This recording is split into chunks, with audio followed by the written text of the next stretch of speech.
Hello, my friends. It's Friday, January 9th, 2026, and I'm your host, Radical Russ Belville, your Red State refugee. And welcome to the Radical Russ Show, your weekday morning wake and bake, coming to you from Rolla J Studios in Southern Oregon. And it goes down smooth. Hey! On today's smoke session, let's talk about the continuing demonization of Renée Good by the right-wingers in our administration. We'll also talk about the reaction from some Democrats who still want to talk about lower costs, and an analysis of the true evil that is J.D. Vance. But before we get to all that serious political stuff, we got time for 3 quick hits.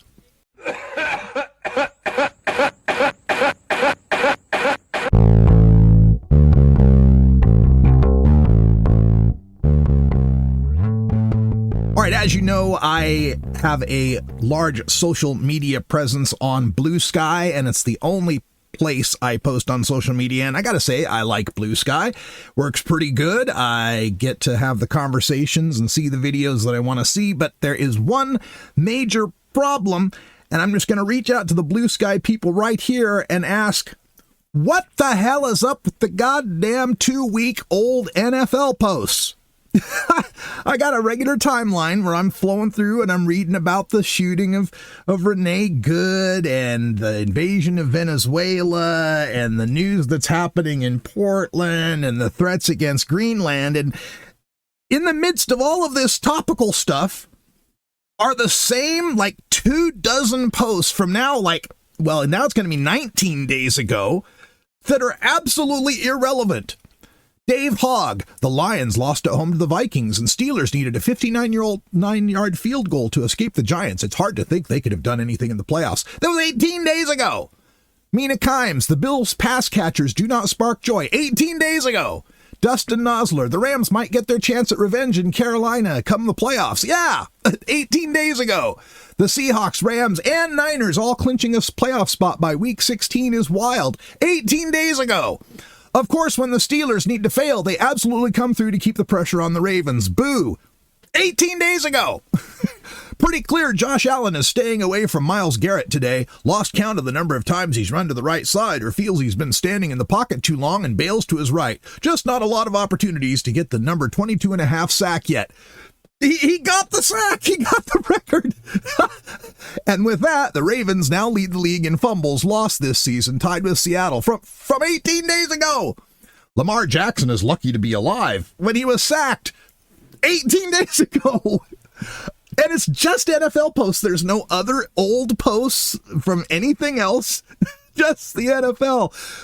If anything is going to be topical in your feed, it would be sports.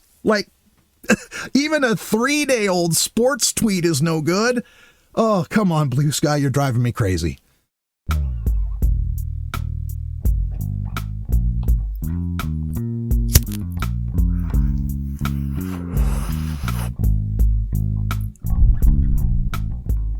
Also got word of another cancellation at the Trump Kennedy Center, and this one I'm so happy to hear.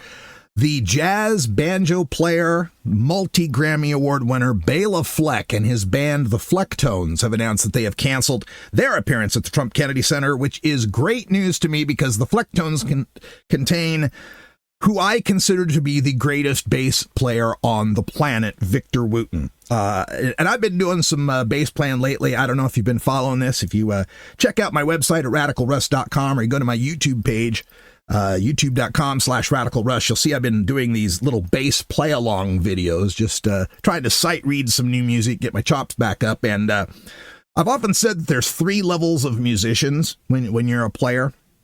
There's the first level of musician where you see them play and you go, oh yeah, I can do that. No problem. That's easy. And then there's another level of musician where you hear him and you go, oh wow, that cat's good. I see what he's doing there. That's interesting. Oh, that's cool. Yeah, I ought to try that. That's good. And then there's the third level where you see them play and you go, I don't have any idea what you're doing, how you're doing it. I don't even know how you begin to learn how to do that. And that's where Victor Wooten is, man. I've seen Victor Wooten play live in person like 3 times. One of the times was a small, really cozy venue where I'm like, God, I had to have been 8-10 feet away from the guy. Literally, like, I can see your hands. I can see both of your hands up close, and I have no freaking clue how you even start to learn how to do that. So thank you, Victor. Thank you, Future Man. Thank you, Bela Fleck, for canceling out on the Trump Kennedy Center.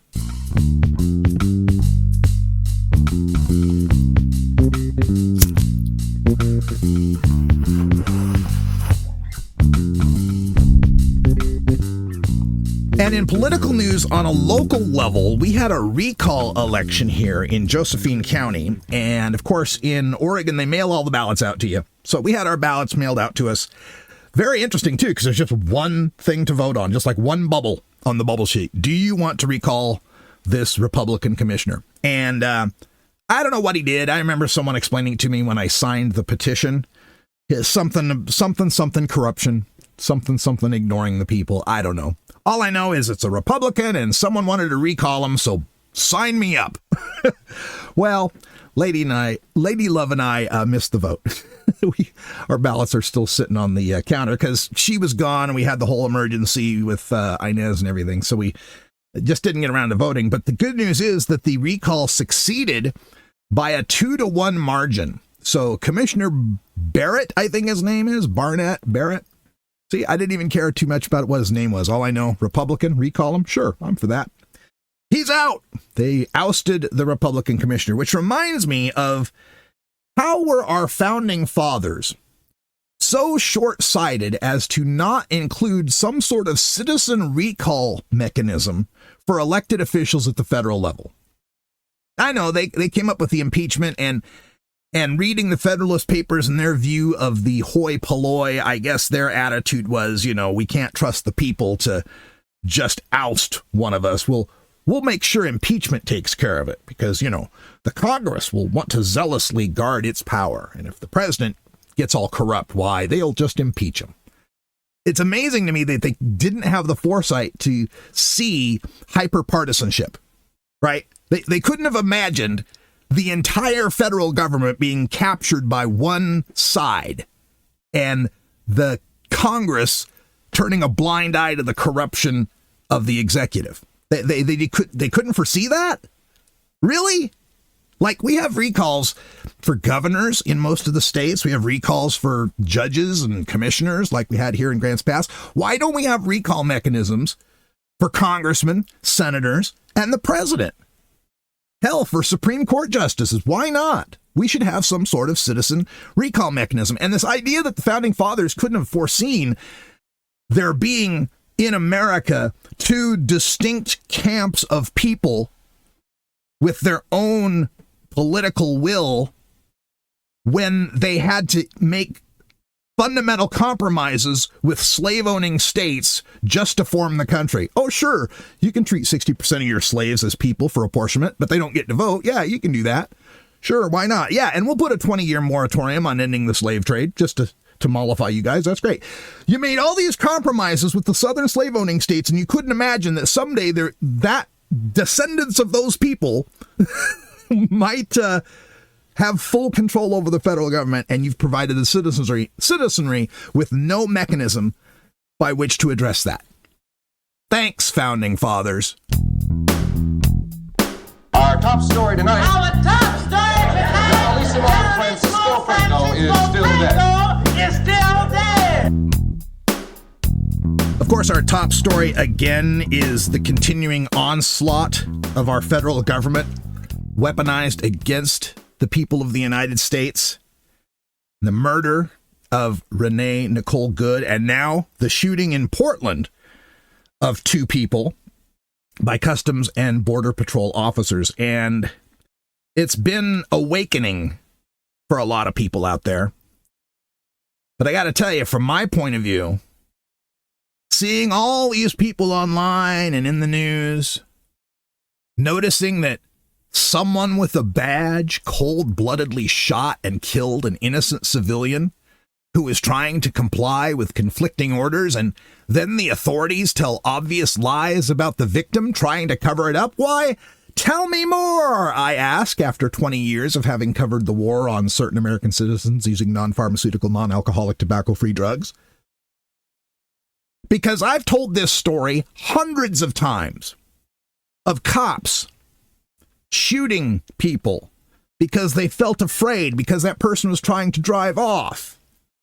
But y'all didn't care too much about that because they were druggies. Oh, there were drugs in the car. It was a drug stop. Why? If they didn't want to be shot in the face by cops, they shouldn't have had drugs. They shouldn't have tried to drive away. Yeah, this is a story as old as time, and it's fascinating to me that now that a white suburban mom has been shot by cops in the face, people are starting to recognize how out of control our police forces are.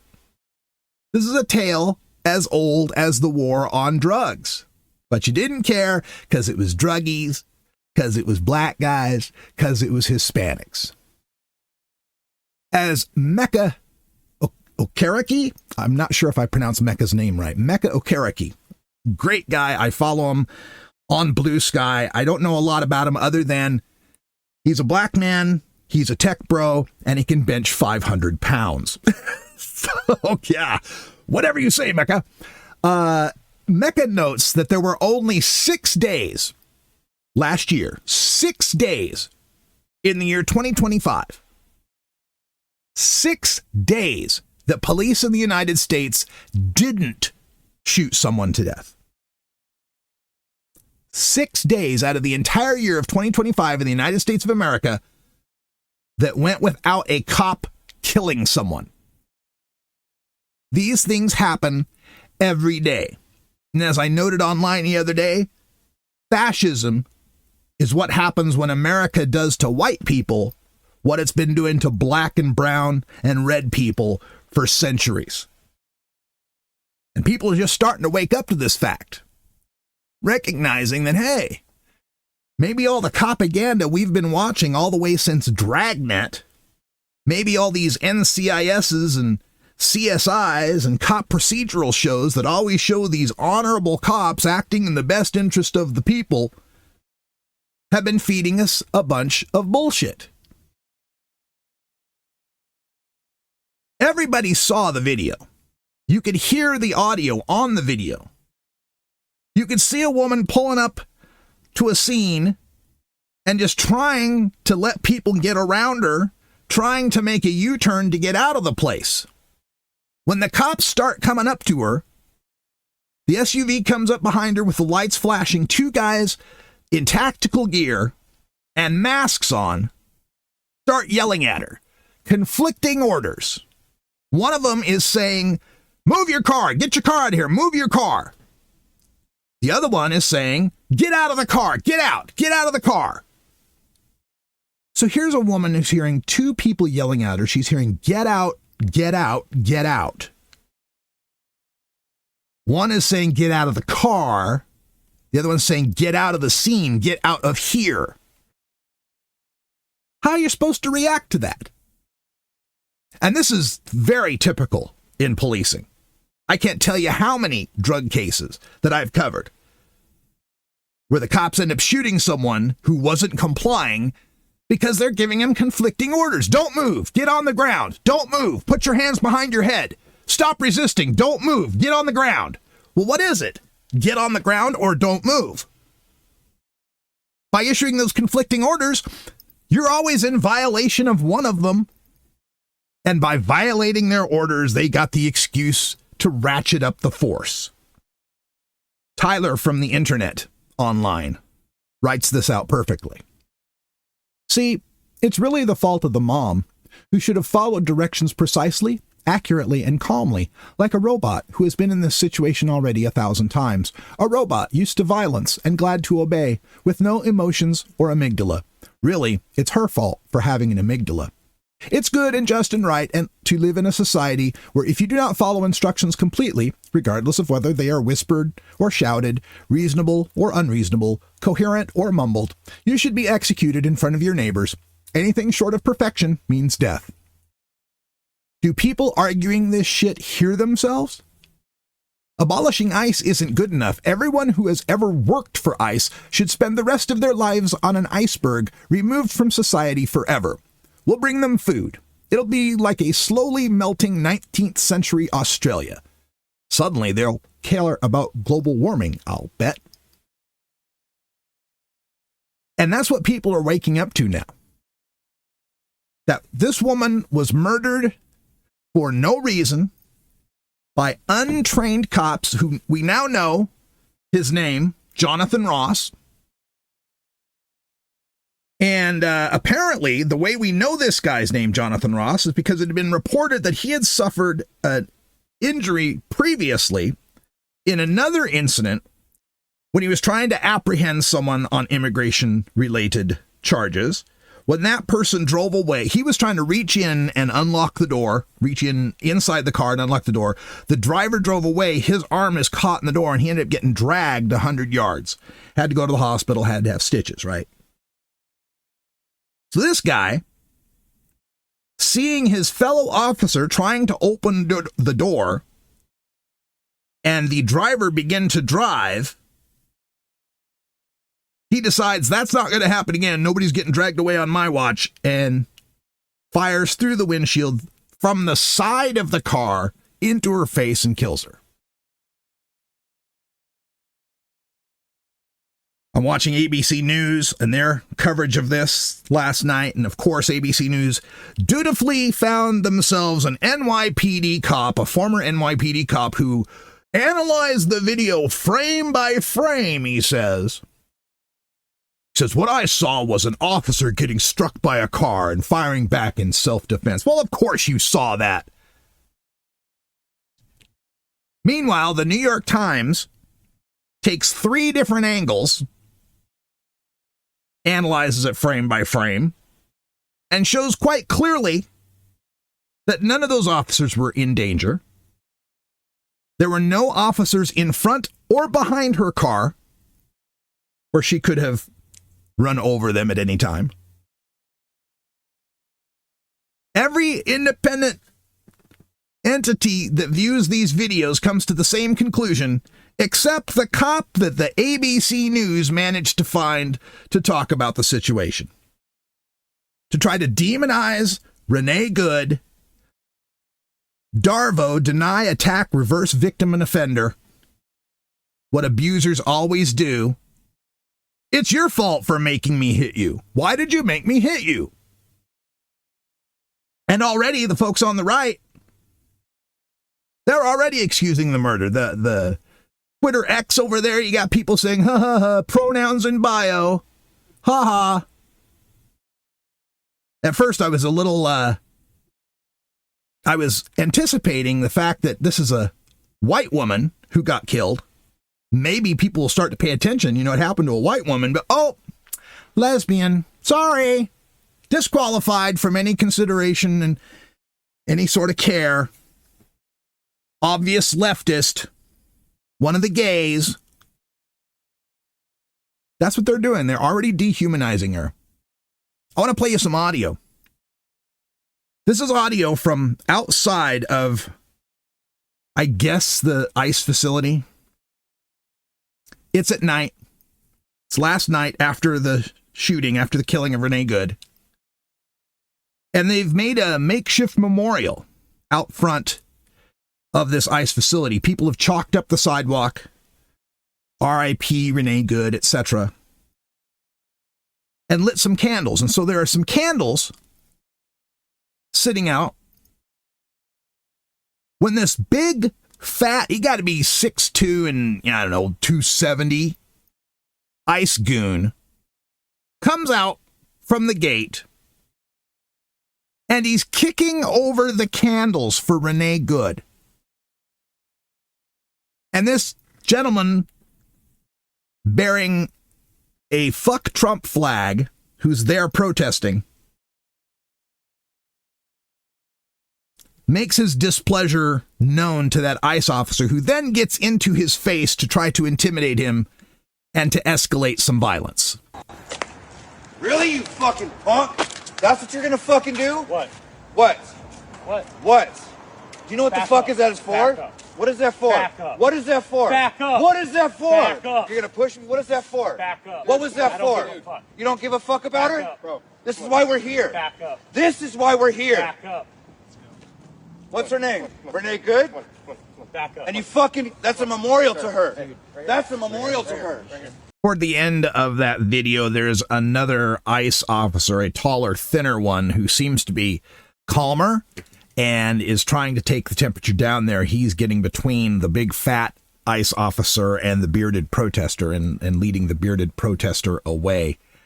But the big fat ICE agent is typical of the scum that they are signing up with $50,000 enlistment bonuses and $100,000 salaries while our school teachers are having to buy pencils and papers for their kids.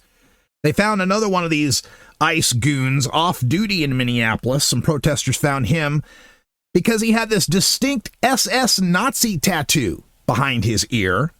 And so they were harassing about that. And then on another scene, and I believe this is closer to where the actual incident happened, there were a line of these ICE officers guarding, I guess, the scene, and a woman who was berating them, and the reaction she got from one of the officers and her reaction to it, I just had to play for you. 37-year-old mother was murdered by ICE yesterday in cold blood. She left a 6-year-old son. Her son's named Emerson. Emerson does not have a mother today. Emerson doesn't have a mother today because one of you murdered a woman in cold blood yesterday. Emerson does not have a mother today. Don't smirk at me, man. Don't smirk at me. I can see the smirk behind that. Don't smirk. The death of a woman is not smirkable thing. The death of a woman is not a smirkable thing. But it is to them. It is to them because they fully dehumanized the opposition. I can bet you every single one of those ice holes wearing a mask and carrying a badge is a dedicated Fox News viewer. A dedicated Republican voter for years and years to come. They've been seeding the ground for this for years, demonizing people on the left as terrorists, as anti-American. They think we deserve it. Listen to Congressman Randy Fine from Florida. The left believes they can do anything they want, and we're just supposed to sit down and take it. It's time for Americans to say enough, and if you get in the way of the government repelling a foreign invasion, you're going to end up just like that lady did yesterday. I keep telling you people, they are at war with us. They are at war with us, and they want to see us dead. They really think that this is some sort of foreign invasion, that people coming to seek asylum in the United States of America, people actually believing the words of the Statue of Liberty, bringing me your tired, your poor, your huddled masses yearning to breathe free. They actually believe that's an invasion because they're fully subscribed to what they call the Great Replacement Theory. They really, truly do believe that we're pro-immigration because we want to bring in all the black and brown people to replace them. We want to erase whiteness. We want there to be no more white people. We want to breed whiteness out of existence. That's their belief. They really believe that that is our goal, which again is telling on themselves to think that a whole bunch of people coming to America seeking a better life would naturally vote Democratic. Why is that? Why wouldn't these people seeking a better life, wanting to come to America, live the American dream, why wouldn't they be all for free market capitalism? Why wouldn't they be all for lower taxes and all the other Republican talking points? You're telling on yourself that you cannot win in a democracy. You cannot win with a free and fair exchange of ideas, that in the marketplace of ideas, people aren't buying what you're selling. Because what you're selling is the white Christian nationalist homeland. You are selling blood and soil. You are selling Nazi Germany. You are selling Confederate America. You are the Confederates. You are the descendants of the Royalists, the Confederates, the Klan, the American Nazi Party, the Red Scare and Joseph McCarthy, COINTELPRO and the CIA, and the FBI investigating Dr. King. You're all part of the same poisoned ideology that we compromised with to form this country, and it's long past time we excised you like the cancer you are. Not by bringing in a whole bunch of black and brown people, but by winning free and fair elections, which, again, your side is constantly trying to undermine. But to truly take the cake when it comes to these right-wingers, their demonization of a murdered woman, their DARVO, their abusers DARVO, deny, attack, reverse, victim, and offender. Any abused woman can recognize everything that J.D. Vance is about to say about Renée Good. What we have a responsibility to do is to protect the people who are enforcing the law and protect the country writ large. Whether you're Democrat or Republican, you deserve to have the people's laws enforced in the United States of America. Okay, that's a fair enough statement. We do deserve to have our laws enforced. I don't think I want to send the Punisher out to collect parking tickets, though. We are talking about an administrative violation. As my brother Joshua says, who has been working in an immigration law firm in Portland, Oregon for years now, immigration is not a law you enforce with guns. It's a paperwork issue we're talking about here. But do go on, JD. Now, again, I'm not happy that this woman lost her life. She didn't lose her life. It's not a set of keys that she misplaced. She was murdered. She was shot in the face, JD. I'm not happy that this woman was there at a protest violating the law by interfering with a law enforcement action. She was not violating the law by interfering with an enforcement action, but thank you for the crystal clear definition of DARVO. Deny, attack, and reverse the victim and offender. She was sitting in her car in a public street. She wasn't blocking any law enforcement officers, not like Kristi Noem went and lied, who said they had their car stuck in the snow on a road that was completely dry and plowed. She was trying to drive through the area. She's a legal observer, trying to observe what was going on, being a part of a protest, which, last I checked, the First Amendment to the Constitution is still in effect. You can still peaceably assemble. You can still petition your government for a redress of grievances. But not in J.D. Vance's America. No, that means you're a left-wing terrorist who's trying to interfere with the operations of ICE, trying to repel the foreign invasion. I think that we can all recognize that the best way to turn down the temperature is to tell people to take their concerns about immigration policy to the ballot box. You disingenuous prick. We would love to take it to the ballot box, but you're the guys who remove the ballot boxes from the poor people's counties, from the black counties, from the Hispanic counties. You're the ones who redraw the district lines in the middle of the 10-year decennial census in order to try to gather more seats for the Republicans. You're the ones who want to end mail-in voting, who want to get rid of ballot drop boxes. Yeah, we would love to settle this at the ballot box. You won't let us. Stop assaulting and stop inciting violence against our law enforcement officers. That's the best way to take down the temperature. Yeah, inciting violence against law enforcement officers is a terrible thing to do. The last thing you should do is say, take a flagpole and start beating an officer with it, or take a riot shield and start beating an officer with it, or use bear spray and mace and start spraying it into the faces of police officers like happened 5 years and 2 days ago. Nice to see you finally give a shit about law enforcement officers. We're not going to give in to terrorism on this. And that's exactly what's happening. People trying to antagonize, to commit acts of violence. They throw bricks at them. Sometimes they shoot at them. Sometimes they dox them. Sometimes they go to their place of residence and harass their families. Yeah, Sure that happens. Name one. Name one where this has happened.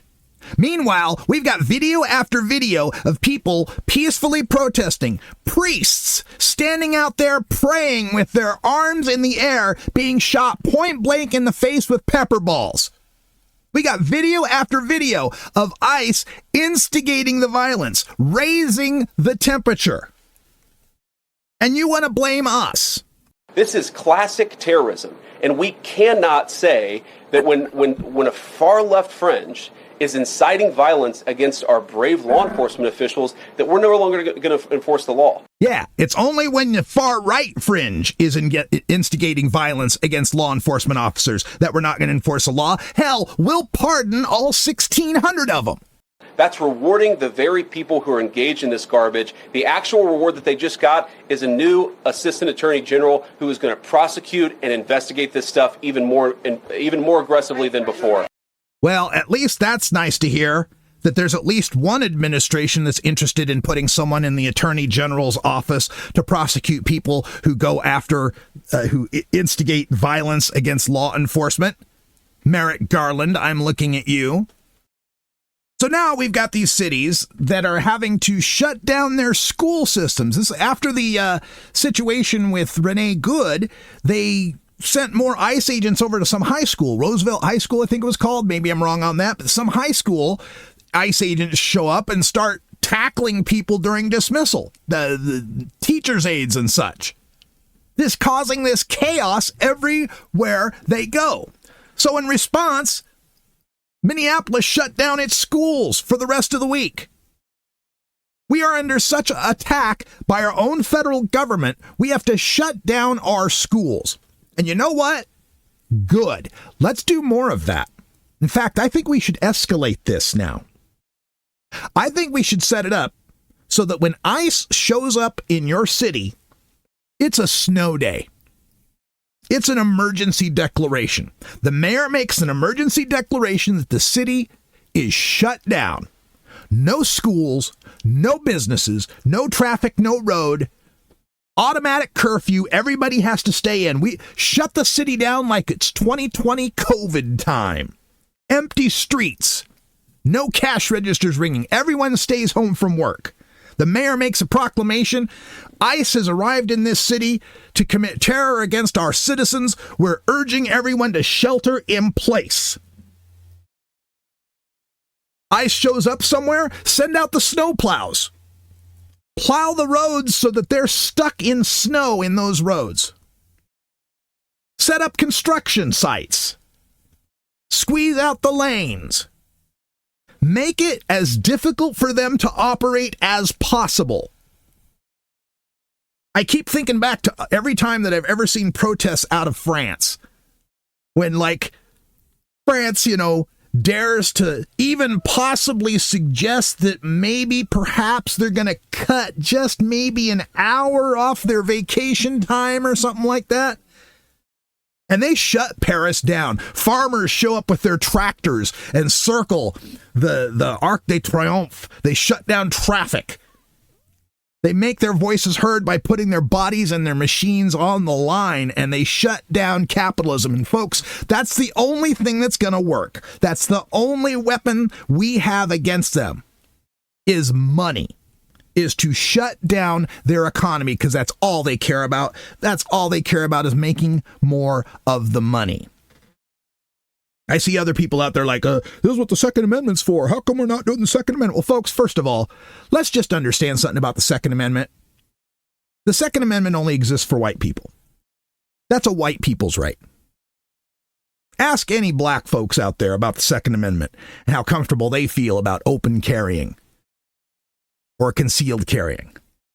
Google Philando Castile for that matter. But like I've been saying all week, the Second Amendment is like a trick to fool us into thinking we're a free people. When we're enslaved and chained by wage slavery and the lack of a social safety net, lack of good health care that forces us to stick with bad employers. all of these things that enslave us. But no, we're free because we have guns. Nobody can come and tell us what to do because we have guns. Oh, really? It's like that scene in Rio Bravo with John Wayne. You want to pick up that gun? I wish you would. Guns are no weapons against these guys because they have all of them. And better and more and bigger and remote operated. Your AR-15 ain't going to do much against a Predator drone. Your shotgun isn't going to be much help against an A-10 Warthog. They've got command and control. It's never going to get to the point where we're shooting guns against them. Because if it does, we lose. No, what we need to do is to shut it down economically. Make it so that the decision to send ICE to a city kills the economy of that city for the entirety of the time that ICE is in that city. Make it cost them money. When a few of these CEOs start calling up saying, hey, we can't sell anything. Our businesses are closed down. Our hub in Portland is closed down. Maybe when it starts affecting some rich white people's pocketbooks, we can rein in this terror. Liberals, intellectuals, peacemongers, idiots!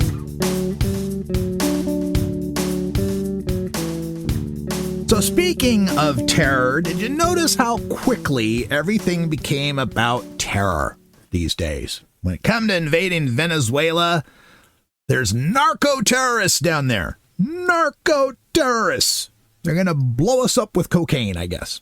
Narco-terrorists. And as soon as the Renée Good murder happened, terrorism. There's these left-wingers.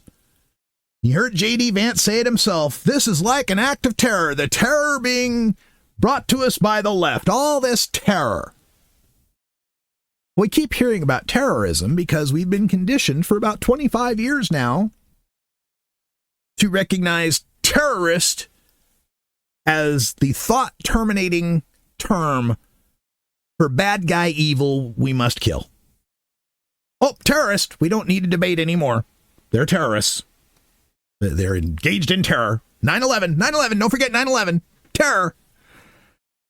And so we just turn off all critical thinking as soon as we hear the word terrorist. Terrorist is just something that's evil that needs to be killed. It's not a human being. It's not a complex situation. It doesn't require any nuance. They're terrorists.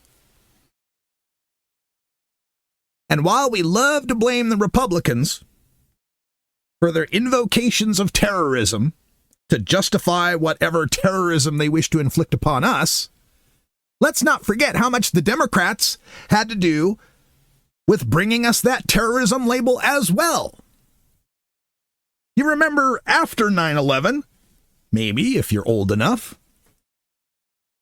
that we had to have a declaration, an authorization for the use of military force. This was way, way back in the old days when presidents used to think they had to go to Congress to actually get some sort of permission to send bombs and tanks and planes to kill people. You know, back in the good old days. We had to have this vote on the authorization for the use of military force in Iraq. This open-ended blank check for George W. Bush, Dick Cheney, and all the neocons to go bomb whatever brown people they wanted to go bomb to be able to go steal whatever oil they wanted to steal. Because again, we're still talking about the old days when, you needed an excuse for these things. And when it came to that vote, there were discussions about this of how, wait a minute, 15 of the 19 terrorists that flew the planes into buildings on 9/11 were from Saudi Arabia. Got a whole lot of indications here in the evidence that Saudi Arabia had a lot to do with this. There was a whole lot of Saudi interest in what was going on. And Osama bin Laden, by the way, Saudi Arabian. So why are we going to war in Iraq? And of course, that's why we had to have the made up weapons of mass destruction that didn't exist. But even at the time, there were many of us on the left who recognized this was wrong. That's when I began my career as a blogger, was during about the Iraq War, back when it was radicalruss.net. I still have my blog posts. You can go to my website at radicalruss.com and search for them. There's dating all the way back to 2003. And we knew it was wrong. We knew we were going into a quagmire. But when the vote came for the authorization for the use of military force in the United States Congress, it passed unanimously, but for one Democrat. One Democrat, Barbara Lee of California, did not vote for the authorization of the use of military force. The rest of the Democrats, boo, terrorism, woo. They signed right on. The Patriot Act, the USA Patriot Act, that opened up all of the intelligence agencies, intelligence gathering, and everything we needed, all the tools that are currently being used to go after terrorists, all the legal justification for that thought-terminating cliche for us to just be able to go out and kill the brown people, that Patriot Act passed the United States Senate 98-1. 98-1. Democrats were just as much in support as Republicans. And then, of course, we can look at the confirmation of the Secretary of State, Marco Rubio, who's not only Secretary of State, but the National Archivist and the President of Venezuela. What other jobs does he have now? Marco Rubio was approved by the Senate in a unanimous vote, 99-0. Every single Democrat lined up. Well, he's one of us. We got to have an adult in the room with Donald Trump. Marco Rubio will do a good job. I'm sure that being nominated for a position by a twice impeached, 34-time convicted felon, adjudicated rapist, I'm sure he's got the best of intentions in selecting Marco, and I'm sure Marco believes that he'll have, free reign to be able to act in the best interests of the United States, I'm sure. We need better Democrats. And the number one that I'm going to look at today, for a change, not Chuck Schumer, but Amy Klobuchar, the senator of Minnesota, the other senator from Minnesota, because I want to give kudos to Tina Smith before I get on this. There are two senators from the state of Minnesota. Tina Smith came right out and said, I should get the fuck out of Minneapolis. But Tina Smith's on my good list. Amy Klobuchar, not so much.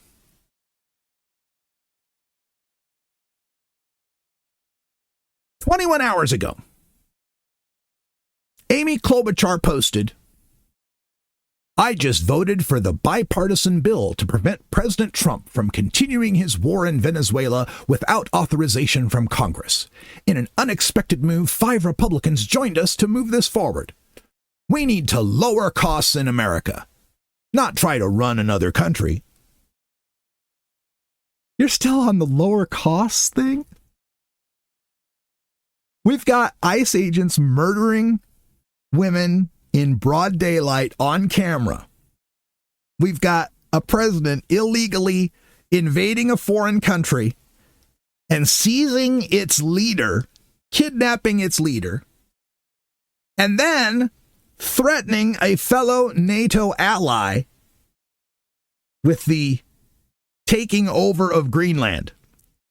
In the space of a week, this has happened, and Amy Klobuchar wants to talk about lower costs because that's what we're all really concerned about. Now, I don't want to say that the cost issue isn't a problem. Yeah, food's more expensive and all that, but I could give a fuck how much peanut butter costs if I'm getting shot in the face. Here's another one from Klobuchar. The White House is laser focused on threatening a military takeover of Greenland.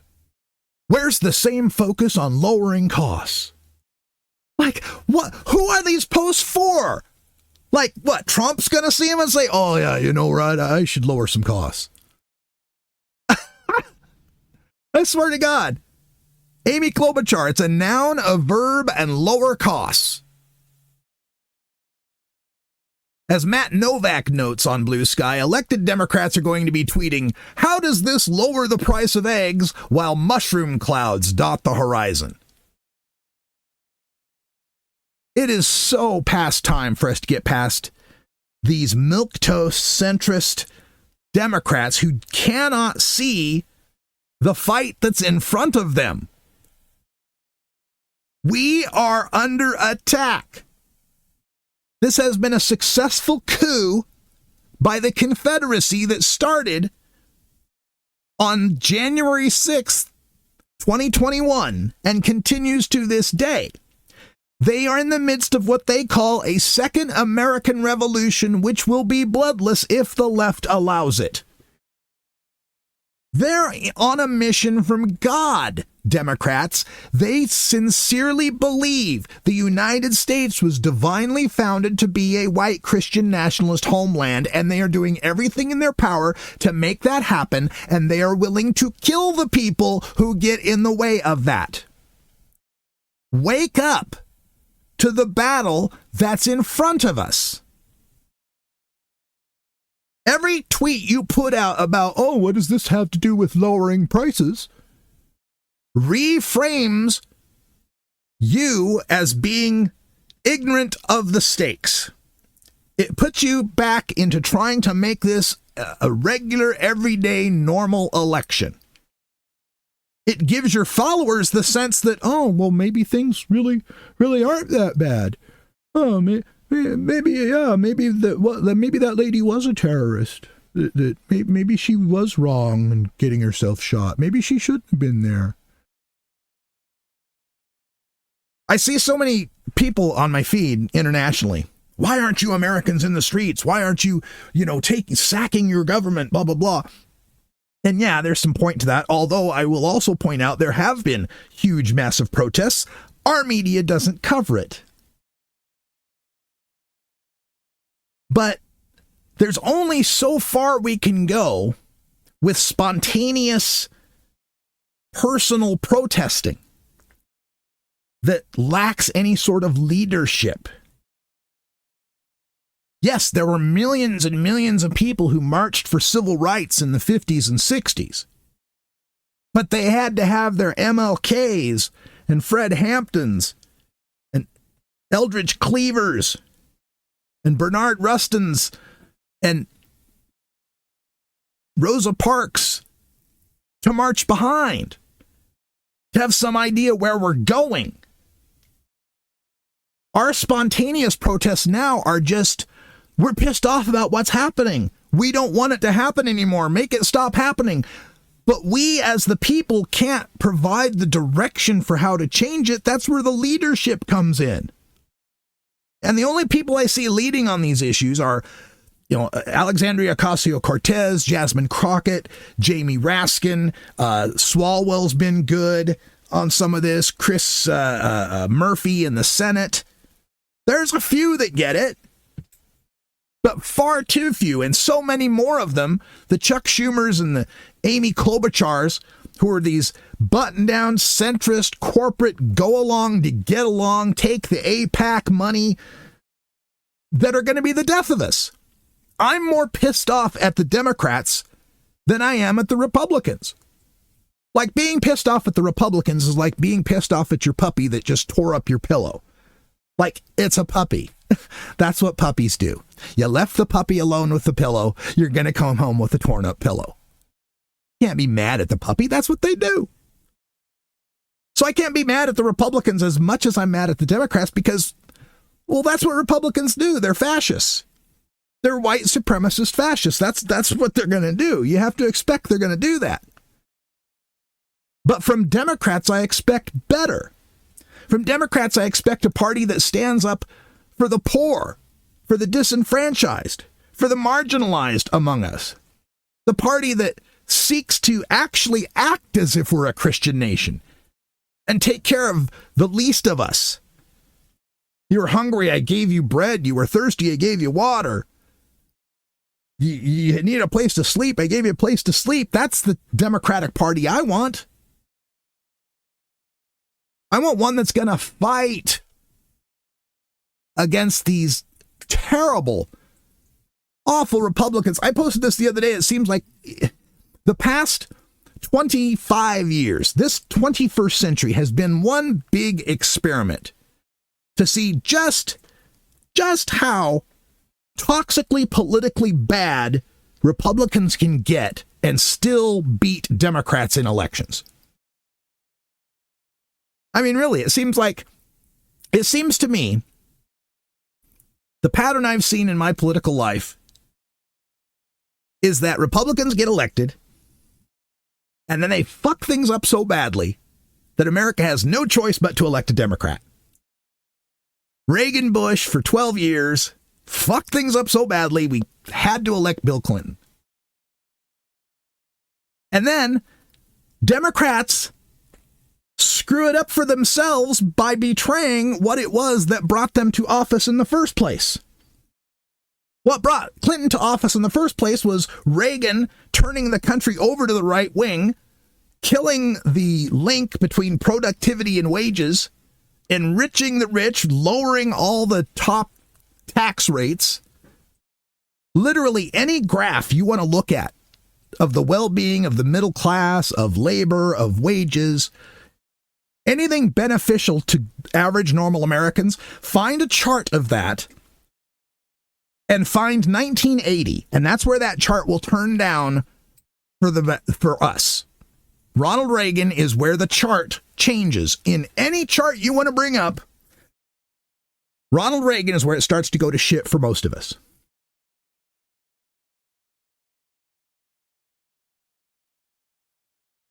But then Democrats get elected because Reagan goes and turns things over to the rich. And what does Clinton do? Continues it. The era of big government's over. We're not going to help people on welfare anymore. We're going to put 100,000 cops on the streets. We're going to sign NAFTA and ship all of your manufacturing jobs overseas.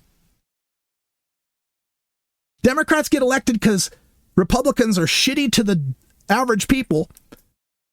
And then Democrats get in and continue to be shitty to the average people. So they say, well, what the hell? Well, let's go and elect a Republican again. We get George W. Bush, who again fucks things up so badly. Iraq War, Katrina, financial collapse. Things got so bad from George W. Bush, we actually elected a black guy. A black guy was actually able to topple the Clinton dynasty. And remember how that happened too. Remember that Hillary Clinton was kind of all on board with the Iraq War too. It wasn't until Barack Obama came along and said the Iraq War was a mistake. Once again, Democrats joining with Republicans to give us no good reason to want to support Democrats. And how did we reward Barack Obama? With the largest popular vote margin of my lifetime, 7% popular vote margin. We gave him a 57-seat Senate that eventually got to a 60-seat filibuster-proof Senate for 187 working days. We gave him a plus 57 margin in the House of Representatives. We bought into the hopey-changey stuff. We thought, finally, after all of this, we can finally move forward to the progressive future we're all looking forward to. What do we get? We got Romney Care. We got the Republican health care plan that continues to allow the healthcare industry to gouge us. One that we now just barely have passed the Obamacare subsidies. I saw 17 Republicans joined with the House Democrats after the House Democrats finally pushed a discharge petition to get the ACA subsidies past Mike Johnson's intransigence. Got that passed to extend these tax credits because we have to have these subsidies because the healthcare is too damn expensive anyway. So all we did with Obamacare was create another government subsidy that helps the rich corporations out there so that we could make our healthcare more affordable. Now, to be fair, I do want to be fair. The Affordable Care Act is also the Affordable Care and Patient Protection Act. Let's not forget the patient protection part that forces them to have to cover pre-existing conditions, that allows kids to stay on their parents' insurance until they're age 26. There were a lot of good reforms. I don't want to be completely shitting on Democrats. But the margin between what they accomplish and what we elected them for is still too vast. And again, Obama continued the warrantless wiretapping of George W. Bush, refused to prosecute the Abu Ghraib torture scandals and the other malfeasance of the Bush administration, continued a drone bombing campaign, and deported more people than Trump did in his terms. So all of this stuff about immigration that's going on now, Democrats have some of that to blame still. Hell, Kamala Harris, when she was running in 2024, was running for increasing ICE's budget and increasing deportations. So it's like we have one party that's full tilt, hell-bent on establishing American fascism, and a second party, the opposition, that's just a little slower about it. Kinder and gentler with some rainbow flags. So we need better Democrats, and Amy Klobuchar isn't one of them. So if she wants to go run for Minnesota governor and leave the U.S. Senate, and hey, how about we put Al Franken back in her Senate seat? That would be the kind of trade I would be all for. They don't vote Democrat, they don't drive Cadillacs, and they never use personal vehicles.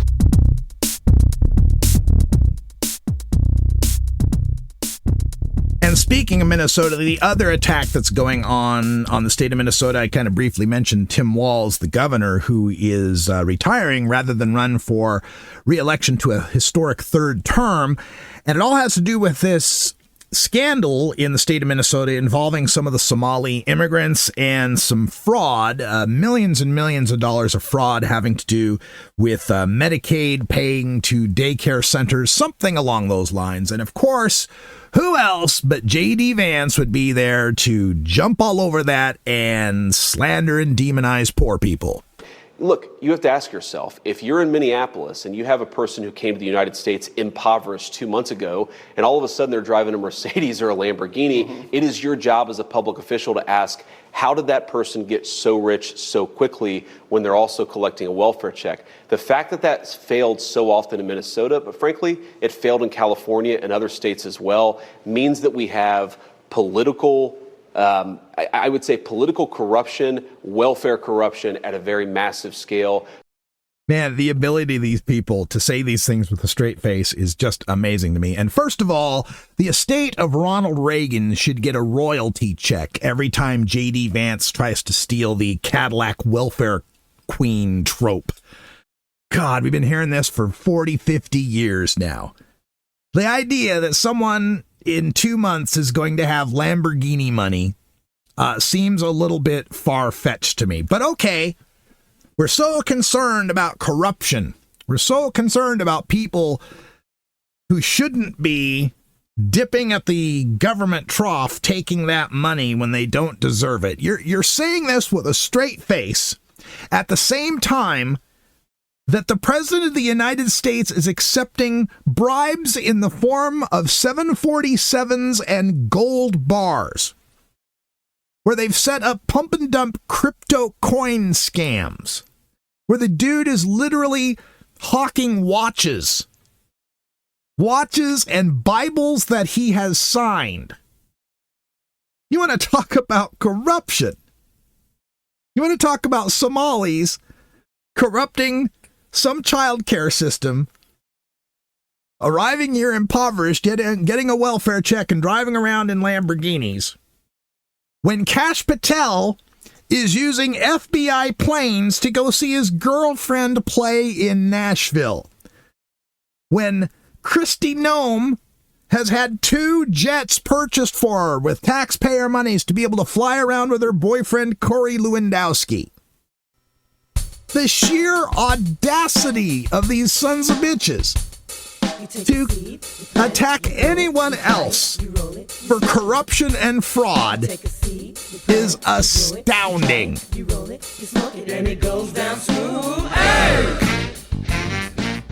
Well, folks, that's all the time I got this morning. The Radical Russ Show is produced, directed, researched, written, recited, posted, and catered by me, Radical Russ Belville, and governed by Creative Commons Share-alike licensing. News, music, video clips, and social media posts are reproduced under fair use copyright laws for commentary and analysis. My main theme is We Love the Herb by Herbal Nation, and interstitial music is by Russ Boom Boom Belville. What's the boom boom for? Boom, boom, boom. which brings us to our post-credits scene. Oh, just one more thing, sir. I was thinking. All right, college football playoffs.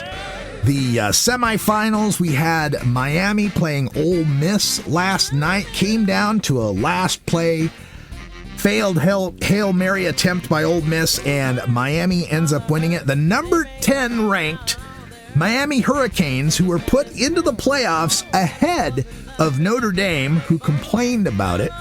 Well, it seems like Miami has acquitted itself quite well for that selection, having won their games. Moving on now to what will be the national championship game. Miami Hurricanes are in. Tonight's game features my Lady Love's home state, Indiana Hoosiers, undefeated Indiana, going up against Oregon, her adopted state where she raised all her kids, the Oregon Ducks. They are the semifinal game tonight at 4:30 our time here on the West Coast. I don't know who to root for in this situation because it's not Boise State, but this Indiana team, boy, what a story to come out of, college football nowhere.